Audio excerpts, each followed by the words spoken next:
How do you prevent water retention from flights? I've got a couple of international shows coming up with the Natural Olympia and the World Natural Bodybuilding Championships. And with both those shows being in different states in the US and all of my athletes coming from the UK, obviously it's going to be a long haul flight.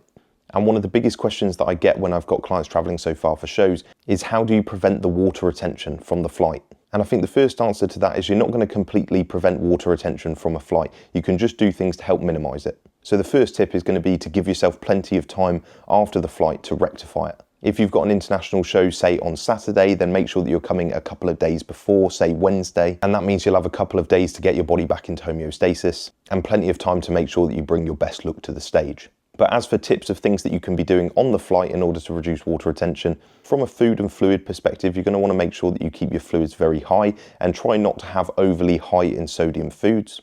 You're going to want to keep stress levels as low as physically possible, but you also want to make sure that you're standing up and getting a bit of a walk around on the flight every 1 to 2 hours. And finally, you can utilize compression socks to help with water retention as well. If you've got any international shows coming up or you're planning on doing some in the future, then make sure you save this video for later.